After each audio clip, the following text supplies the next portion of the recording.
অসম চুক্তি ৰূপায়ণ কৰক অসম চুক্তি ৰূপায়ণ কৰক অসম চুক্তি ৰূপায়ণ কৰিব নোৱাৰা বিজেপি চৰকাৰ হাই হাই অসম চুক্তি ৰূপায়ণ কৰিব নোৱাৰা বিজেপি চৰকাৰ হাই হাই ফলন ছাত্ৰসকলে জিন্দাবাদ ইনকলাব জিন্দাবাদ অসমৰ পৰা অবৈধ বিদেশী বিতাড়ন কৰিব লাগিবই বাংলাদেশী হুঁচিয়াৰ আজি সদৌ অসম ছাত্ৰ সন্থাৰ আহ্বান মৰ্মে আমি ডিব্ৰুগড় জিলা ছাত্ৰ সন্থাৰ অন্নপূৰ্ণ কাৰ্যসূচী হাতত গ্ৰহণ কৰিছোঁ আৰু আমি এটা কথাই ক'ব বিচাৰিছোঁ যে আমাৰ বিভিন্ন সময়ত আমি দাবী উত্থাপন কৰিছোঁ আজি 40টা বছৰ অসম চুক্তি স্বাক্ষৰিত কৰা এটা 40টা বছৰ পাৰ হৈ গ'ল কিন্তু এই অসম চুক্তিখন কোনোদিনে ৰূপায়ণ কৰিবলৈ কোনো চৰকাৰে আচলতে মন নিমিলিলে আৰু যাৰ ফলত আজি অসমত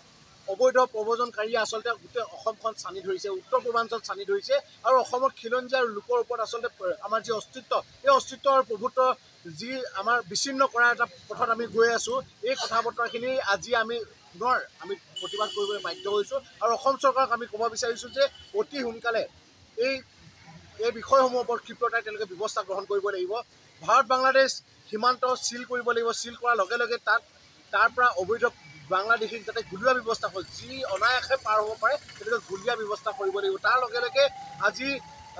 বিভিন্ন সময়ত আমি দেখি আছোঁ যে সময়ে সময়ে কাৰ তেওঁলোকে নিয়মাৱলীসমূহ তেওঁলোকে সলনি কৰি আছে যোৱাকালি এটা বিষয়ে অদ্ভুত আৰু নাপুত এটা ঘটনা তেওঁলোকৰ পৰা আমি লক্ষ্য কৰিছোঁ 2024 চনলৈকে তেওঁলোকে কাৰ আওতাত আচলতে যিসকল লোকে আহিব পাৰে 2024 চনৰ 31 ডিচেম্বৰলৈকে যিকোনো লোকে আচলতে ভাৰতৰ নাগৰিকত্ব পাব এই নাগৰিকত্ব পোৱাৰ ক্ষেত্ৰত অসম আৰু উত্তৰ পূৰ্বাঞ্চলক যাতে আঁতৰাই ৰখা হয় এই কথাটো আমি দাবী জনাইছোঁ আজি সদৌ অসম ছাত্ৰ সন্থাই সমগ্ৰ অসম জুৰি অবৈধ বিদেশী মৌলবাদী উৎখাত অসম চুক্তি আখৰে আখৰে পালন কৰা ভাৰত বাংলাদেশ সীমান্ত চিল কৰা আৰু অৱসৰপ্ৰাপ্ত ন্যায়াধীশ বিপ্লৱ শৰ্মাদেৱৰ যি প্ৰতিবেদন সেই প্ৰতিবেদন ৰূপায়ণ কৰাৰ দাবীত আমি সমগ্ৰ অসম জুৰি 11 ঘণ্টীয়া অন্নশন কাৰ্যসূচী ৰূপায়ণ কৰিছোঁ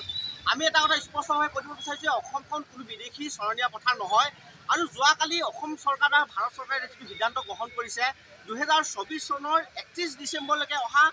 হিন্দুৱে হওক বা খ্ৰীষ্টানে হওক বা বিভিন্ন ধৰ্মাৱলম্বী যিসকল বিদেশী আছে তেওঁলোকক অসমত সংস্থাপন কৰা যিটো সিদ্ধান্ত তেওঁলোকে গ্ৰহণ কৰিছে এই সিদ্ধান্ত অসমবাসী ৰাইজে কেতিয়াও মানি ল'ব নোৱাৰে এই কথাটো স্পষ্ট আৰু অসমবাসী ৰাইজক এই কথাটো আমি ক'ব বিচাৰোঁ যে তেওঁলোকে এতিয়াই চকু খুলিলে খোল পোৱা কাৰণ অসমত এষাৰ কথা কোৱা আছে যে অসমতে অসমীয়া ভগনীয়া হ'ব এই শব্দটো কিন্তু আখৰে আখৰে পালন হ'বলৈ গৈ আছে কাৰণ এই যিখন গেজেট তেওঁলোকে প্ৰকাশ কৰিছে এই গেজেটৰ জৰিয়তে 2024 চনৰ 31 তাৰিখলৈ আহিব কিন্তু আমি আন্দোলনৰ সময়তে এটা কথা কৈছিলোঁ যে তেতিয়া 2014 চনৰ কথা কৈছিল পৰৱৰ্তী পৰ্যায়ত 2024 কৈছে অনাগত সময়ত 36 ক'ব 50 ক'ব গতিকে বছৰে বছৰে এই বিষয়টো বাঢ়ি গৈ থাকিব ডেডলাইন বাঢ়ি গৈ থাকিব আৰু সেনেদৰে বিদেশী অসমত আহি গৈ থাকিব গতিকে সেই সময়ত অসমত অসমীয়া ভাষা কোৱা লোক অসমীয়া লোক খিলঞ্জীয়াটো ইয়াত